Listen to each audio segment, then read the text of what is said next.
इन दिनों ब्राह्मण कम्युनिटी की बड़ी उत्तर प्रदेश में चर्चा है। है तो। क्या हाल है ब्राह्मणों का उत्तर प्रदेश में इस वक्त? मैं तो अखबारों में पढ़ता हूँ, आपके चैनल में देख लेता हूँ। वो हाल जो है, अगर बहुत अच्छा होता तो इस तरह उन्हें अलग बैठने की ज़रूरत क्या थी।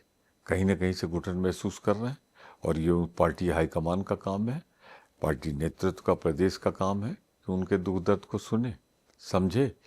1 साल रह गया है, उनको लगता है कि इस हालत में इस तरह चुनाव में जाने पे विजय नहीं मिलेगी, भाजपा को तो नहीं मिलेगी, उनको भी नहीं मिलेगी। तो उनका दर्द समझना चाहिए। कोई राजनीति का ABCD जानने वाला क्या खतरे की घंटी नहीं है कि पार्लियामेंट के चुनाव 1 साल पहले हुआ मोदी जी को प्रधानमंत्री बनाने के लिए, और 33 सीट पे सिमट गई भाजपा। 40 के ऊपर तो आधा होता।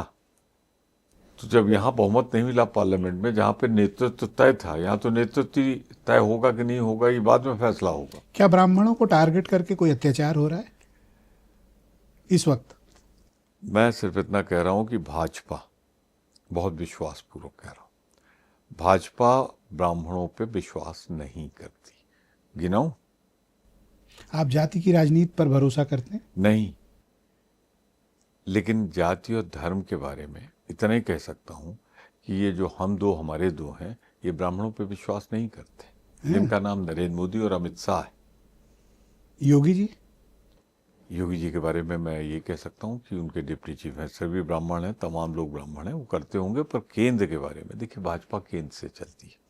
यहाँ पे ये न मंत्री बना सकते हैं, न उप मुख्यमंत्री बना सकते हैं। ज़्यादातर निर्णय ऊपर से डिक्टेटरशिप के होते हैं, और उनके यहाँ, हम आपको उदाहरण देते हैं।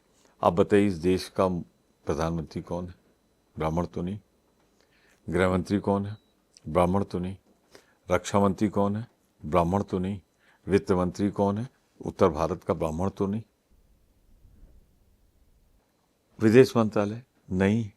तो जो क्या जितने महत्वपूर्ण पद हैं उसमें कोई ब्राह्मण योग्य नहीं है।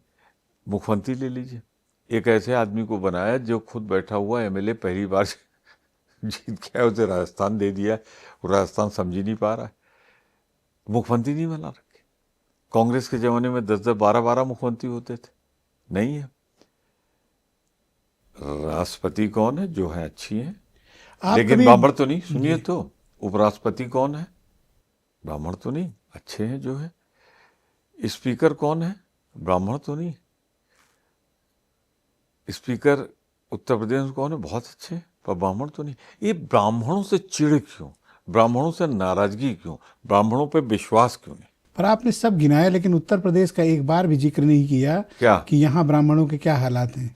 मैं कहता रहा हूँ, असंतोष है, तभी तो वो लोग बैठक कर रहे हैं। उनके असंतोष को सुना जाना चाहिए। मैंने कहा, सिर्फ विधायक नहीं, आम ब्राह्मणों की भी बात करिए। आम ब्राह्मण भी असंतुष्ट है। क्यों असंतुष्ट है? उसे निर्णय लेना होगा, और निर्णय लेके उसे इस सरकार को बदलना होगा। क्या ये सरकार खिलाफ है उनके? मुझे तो लगता है कि उनके साथ उनका हक नहीं मिल रहा है। ब्राह्मण ही क्या, बैकवर्ड तबके को नहीं मिल रहा है। शेड्यूल कास्ट पे सबसे ज्यादा जुल्म अगर कहीं हो रहा है, हिंसा हो रही है, तो उत्तर प्रदेश में हो रही है। लोग आपकी तरफ देख रहे हैं, ब्राह्मण नहीं, हमारी तरफ शेड्यूल कास्ट भी देखे, बैकवर्ड भी देखे, ब्राह्मण भी देखे, हम सब एक विचार के हैं कि इनका सबका हक जो मिलना चाहिए नहीं मिल रहा है। लोग कहते हैं कि आपको लीड करना चाहिए। मैं लीड कर रहा हूँ, जहाँ पे मेरी जितनी क्षमता है मैं लीड कर रहा हूँ। नहीं तो आपके सामने बोल क्यों रहा होता? कह तो रहा हूँ कि भारतीय जनता पार्टी ब्राह्मण विरोधी पार्टी है, बोल तो रहा हूँ। कैसे बोलूं? कैसे बोलूं और स्पष्ट कि भारतीय जनता पार्टी का नेतृत्व ब्राह्मण विरोधी है? उत्तर प्रदेश में भी, देश में, प्रदेश में, या फिर मैं आपसे कह दूं, प्रदेश में किसी की हैसियत नहीं कोई अपना मंत्री बना ले। यहाँ तो सारे मंत्री और विभाग तक लिख के ऊपर आ जाते हैं। आप इतनी विनम्रता और शालीनता कैसे बनाए रखते हैं? इसलिए कि मैं विनम्र हूं, इसलिए कि मैं शालीन हूं, इसलिए बनाए रखता हूं। नहीं, मैंने हर तरह के सवाल विनम्र होने का आपने मुस्कुरा के जवाब दिए। विनम्र होने का ये मतलब नहीं है कि सच न बोला जाए।